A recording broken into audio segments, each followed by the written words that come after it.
Hi all, എല്ലാവർക്കും unique അക്കാഡമിയുടെ ക്ലാസ്സുകളിലേക്ക് സ്വാഗതം. അപ്പോൾ ഇന്ന് നമ്മൾ നോക്കാനായിട്ട് പോകുന്നത് നമ്മുടെ LP-UP ഇൻ്റർവ്യൂവിനും അതുപോലെ LP-UP എക്സാമുകൾക്കും മറ്റു പല ടീച്ചിങ് എക്സാമുകൾക്കുമൊക്കെ പെഡഗോജി പോർഷനിൽ നിന്നും ചോദിക്കുന്ന ഒരു ടോപ്പിക്കാണ് നമ്മുടെ കേരള പാഠ്യപദ്ധതി ചട്ടക്കൂട്. അതിനെപ്പറ്റിയാണ് ഇന്നത്തെ ക്ലാസ്സിൽ നമ്മൾ നോക്കുന്നത്.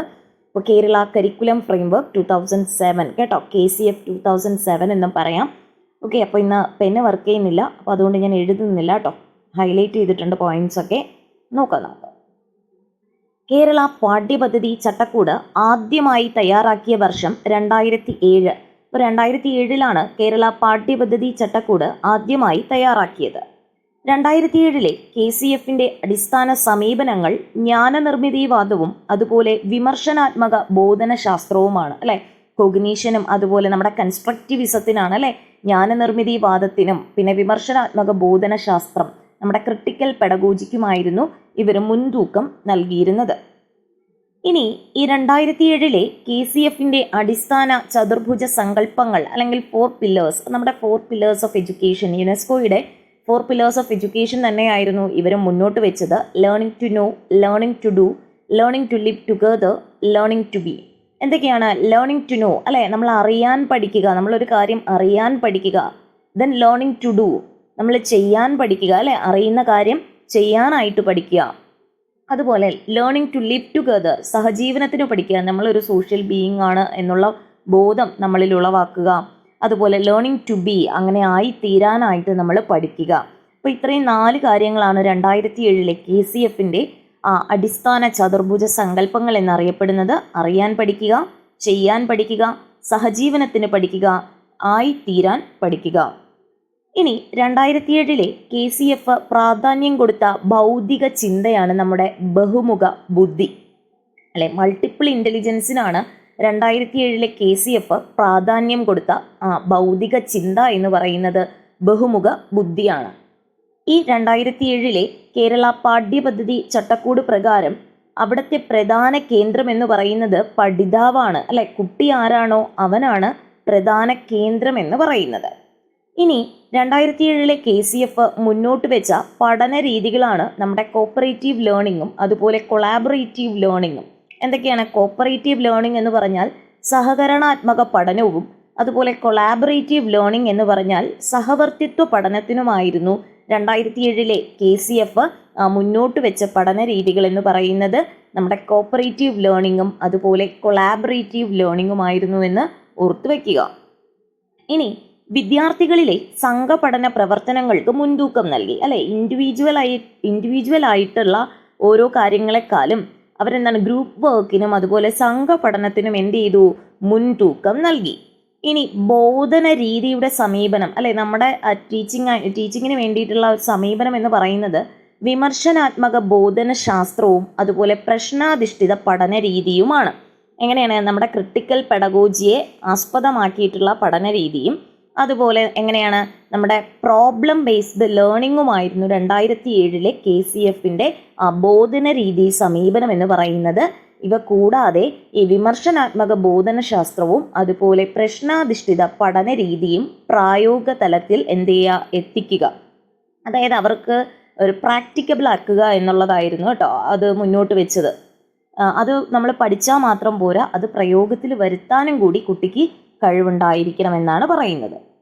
ഇനി എന്താണ് ഈ വിമർശനാത്മക ബോധനശാസ്ത്രം അഥവാ ക്രിട്ടിക്കൽ പെഡഗോജി അല്ലെ. നമുക്ക് ക്രിട്ടിക്കൽ പെഡഗോജി എന്ന് പറയുമ്പോൾ നമുക്ക് ആദ്യം ഓർമ്മ വരുന്നത് അതിൻ്റെ വക്താവിനെയാണ്. പൗലോ ഫ്രെയർ ആണ് ക്രിട്ടിക്കൽ പെഡഗോജി എന്ന ആശയത്തിൻ്റെ വക്താവ്.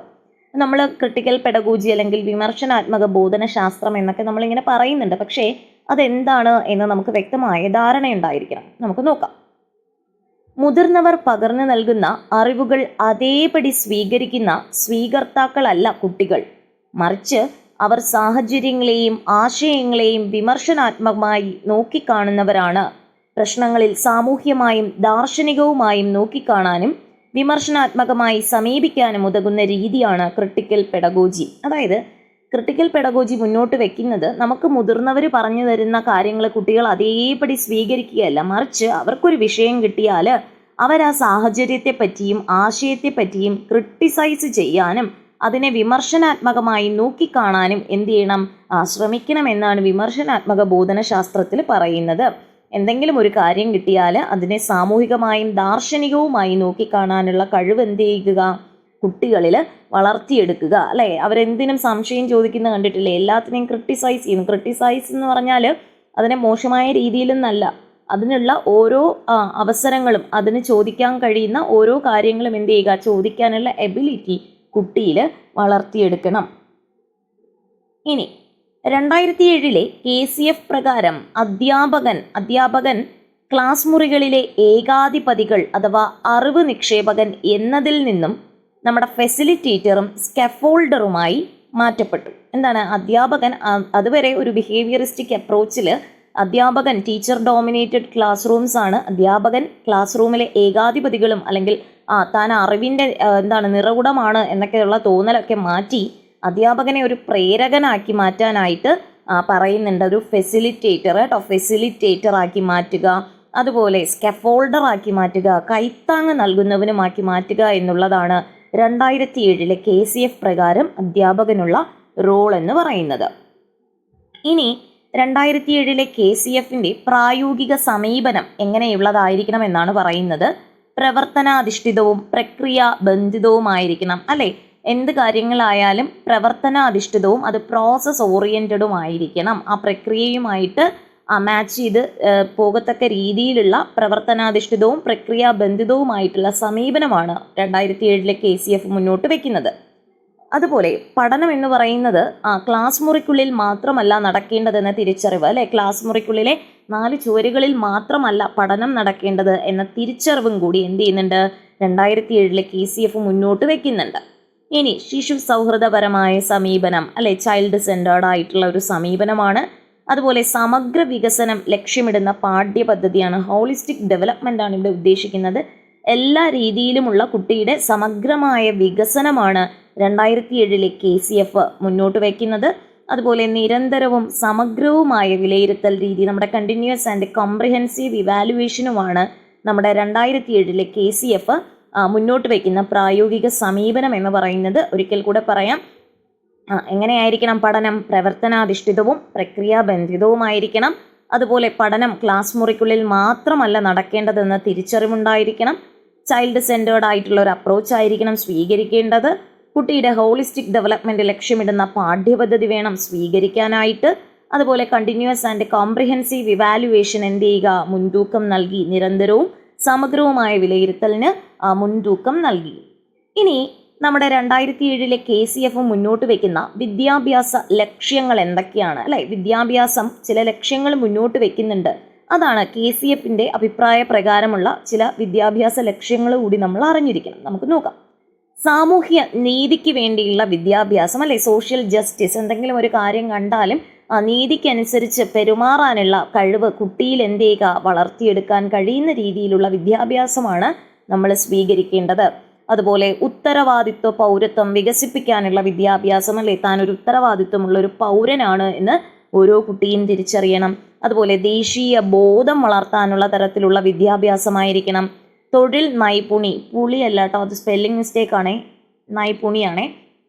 തൊഴിൽ നൈപുണി വളർത്താനുള്ള വിദ്യാഭ്യാസം, അല്ലെ, എന്താണ്, എന്തെങ്കിലുമൊക്കെ ഒരു സ്കില്ല്, അല്ലെ, നമ്മൾ വെറുതെ പഠിച്ചു പോയി എന്നതിലല്ല, ആ പഠനത്തിൽ നമുക്ക് എന്തെങ്കിലുമൊക്കെ സ്കില്ല്, നമ്മുടെ ഇപ്പോൾ വൊക്കേഷണൽ ഹയർ സെക്കൻഡറി, അല്ലേ, എന്ത് ചെയ്യുന്നുണ്ട്, ജോബ് ഓറിയൻറ്റഡ് ആയിട്ടാണ് അവിടെ പഠിപ്പിക്കുന്നത്. അതുപോലെ എന്തെങ്കിലുമൊക്കെ തൊഴിൽ നൈപുണി, ഇപ്പോൾ സ്കൂളുകളിൽ തന്നെ കുട്ടികളെ സ്വിമ്മിങ് പഠിപ്പിക്കുന്നുണ്ട്, അതുപോലെ ക്ലേ മോഡലിംഗ് അങ്ങനെയൊക്കെ ചെയ്യാനായിട്ട് പഠിപ്പിക്കുന്നുണ്ട്. ഇപ്പോൾ തൊഴിൽ നൈപുണി വളർത്താനുള്ള വിദ്യാഭ്യാസം. അതുപോലെ ശാസ്ത്ര സാങ്കേതിക അവബോധം വളർത്തൽ ലക്ഷ്യമാക്കുന്നു. കുട്ടികളിൽ സയൻസ് ആൻഡ് ടെക്നോളജിയിൽ എന്ത് ചെയ്യുക, അവർക്കൊരു അറിവുണ്ടാകിരിക്കണം. അതുപോലെ സാമൂഹ്യവും ജനാധിപത്യപരവുമായ മൂല്യങ്ങൾ വളർത്തുന്നു. ഇതെല്ലാം നമ്മൾ ചെയ്യുമ്പോഴും ജനാധിപത്യവും അതുപോലെ സാമൂഹ്യപരവുമായിട്ടുള്ള ചില മൂല്യങ്ങളുണ്ട്, നമ്മൾ സമൂഹത്തിൽ പാലിക്കേണ്ടതായിട്ടുള്ള ചില മൂല്യങ്ങളും കർത്തവ്യങ്ങളും ഒക്കെ കുട്ടിയിൽ വളർത്തിയെടുക്കുന്ന തരത്തിലുള്ള വിദ്യാഭ്യാസമാണ് ലക്ഷ്യം വയ്ക്കുന്നത്. ഇപ്പോൾ ഇത്രയും ലക്ഷ്യങ്ങളൊക്കെ ഉണ്ടെങ്കിലും ചില പോരായ്മകളും കൂടിയുണ്ട്. നമുക്കത് നോക്കാം. വളരെ കാലങ്ങളായിട്ട് നമ്മുടെ ഒരു വ്യവഹാരവാദം ഫോളോ ചെയ്തിരുന്ന അധ്യാപകർ, അല്ലെങ്കിൽ ബിഹേവിയറിസ്റ്റിക് അപ്രോച്ച് ഫോളോ ചെയ്തിരുന്ന ടീച്ചേഴ്സിന് പെട്ടെന്ന് ചൈൽഡ് സെൻറ്റേർഡ് ആയിട്ട് മാറുക എന്ന് പറയുന്നത് ഒട്ടും ഉൾക്കൊള്ളാനായിട്ട് കഴിയാതെ വരുന്നുണ്ട്. അത് തന്നെയാണ് പറയുന്നത്, കാലങ്ങളായി വ്യവഹാരവാദം പിന്തുടർന്നു വന്ന അധ്യാപകർക്ക് പുതിയ വിമർശനാത്മക പ്രശ്നാധിഷ്ഠിത ബോധന രീതിയിലേക്ക് മാറാൻ പറ്റാതെ വന്നു. അതുപോലെ കലാപഠനം, കായിക പഠനം എന്നിവയ്ക്ക് മതിയായ പ്രാധാന്യം എന്ത് ചെയ്തില്ല, 2007 KCFന് കൊടുക്കാനായിട്ട് കഴിഞ്ഞില്ല. കുട്ടികളുടെ കലാപഠനത്തിനും കായിക പഠനത്തിനും മതിയായ പ്രാധാന്യം ലഭിച്ചില്ല. അതുപോലെ സഹകരണാത്മക സഹവർത്തിത്വ ബോധന രീതികൾ ഫലപ്രദമായി വിനിയോഗിക്കാനും സാധിച്ചില്ല. ഇപ്പോൾ ബോധന എന്നാണ് ഇവിടെ സ്പെല്ലിംഗ് മിസ്റ്റേക്ക് ഉണ്ട്. ഇപ്പോൾ സഹകരണാത്മക സഹവർത്തിത്വ ബോധന രീതികളൊന്നും തന്നെ ഫലപ്രദമായി വിനിയോഗിക്കാനും സാധിച്ചില്ല. അപ്പോൾ ഇത്രയും പോരായ്മകളാണ് പറയുന്നത്. അപ്പോൾ എന്ത് ചെയ്യുക, 2007 KCFനെ പറ്റിയിട്ടുള്ള പ്രധാന കാര്യങ്ങളൊക്കെ നമ്മൾ ഓർത്തിരിക്കണം. അപ്പോൾ എന്നാണ് വന്നത് എന്ന് ഓർത്തിരിക്കുക. 2007 അത് വന്നത്. പ്രധാനമായിട്ടും നമ്മുടെ കൺസ്ട്രക്റ്റിവിസത്തിനും അതുപോലെ ക്രിട്ടിക്കൽ പെഡഗോജിക്കും ആണ് ഇമ്പോർട്ടൻസ് കൊടുത്തത് എന്ന് ഓർത്തിരിക്കുക. അത് തന്നെയാണ് അങ്ങോട്ടും ഇങ്ങോട്ടും ഒക്കെ പറയുന്നത്. പിന്നെ ക്രിട്ടിക്കൽ പെഡഗോജിയുടെ വക്താവ് പൗലോ ഫ്രെയർ ആണെന്ന് ഓർത്തിരിക്കുക. എന്താണ് ക്രിട്ടിക്കൽ പെഡഗോജി എന്ന് ചോദിച്ചാൽ പറയാൻ അറിഞ്ഞിരിക്കണം. അതുപോലെ ഭൗതിക ചിന്ത, ഏത് തരം ഭൗതിക ചിന്തയ്ക്കാണ് നമ്മുടെ 2007 KCF പ്രാധാന്യം കൊടുത്തതെന്ന് ചോദിച്ചാൽ മൾട്ടിപ്പിൾ ഇൻ്റലിജൻസിനാണ്, ബഹുമുഖ ബുദ്ധിക്കാണ്. അതുപോലെ 2007 KCFൻ്റെ പ്രധാന കേന്ദ്രം പഠിതാവ്. അതുമുതലാണ് എന്ത് ചെയ്യുന്നത്, നമ്മുടെ എഡ്യൂക്കേഷൻ സിസ്റ്റം ചൈൽഡ് സെൻറ്റേർഡ് ആയിട്ട് മാറുന്നത്. ഓക്കെ, ഇപ്പോൾ സഹകരണാത്മക പഠനത്തിനും സഹവർത്തിത്വ പഠനത്തിനുമാണ് അവർ മുൻതൂക്കം നൽകിയത്. എന്നാൽ അതിൻ്റെ പോരായ്മയും അത് തന്നെയായിരുന്നു. വേണ്ടത്ര രീതിയിൽ ഇത് കാര്യക്ഷമമായിട്ട് മുന്നോട്ട് കൊണ്ടുപോകാനായിട്ട് കഴിഞ്ഞില്ല എന്നുള്ളതാണ്.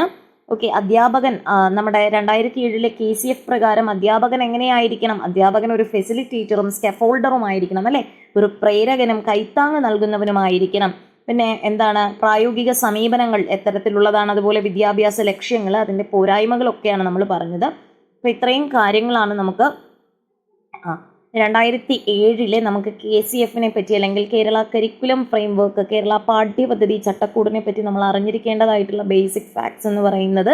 ഇപ്പോൾ നമ്മുടെ ഒരു ഇൻ്റർവ്യൂവിന് ഒരു മുൻകരുതൽ എന്ന രീതിക്ക് ഈ ഒരു ടോപ്പിക് കൂടെ നോക്കി പോവുക. അപ്പോൾ ഇൻ്റർവ്യൂവിന് വേണ്ടിയിട്ടുള്ള കുറച്ച് ക്ലാസ്സുകൾ ചാനലിൽ അപ്ലോഡ് ചെയ്തിട്ടുണ്ട്. അപ്പോൾ അതൊക്കെ ഒരു പ്ലേലിസ്റ്റിലാക്കിയിട്ട് LPST UPST ഇൻ്റർവ്യൂ എന്ന് പറഞ്ഞിട്ട് ഒരു പ്ലേലിസ്റ്റിലാക്കി ചെയ്തിട്ടുണ്ട്. അതോടൊപ്പം കറണ്ട് അഫയേഴ്സും കൂടെ കാണാനായിട്ട് നോക്കുക.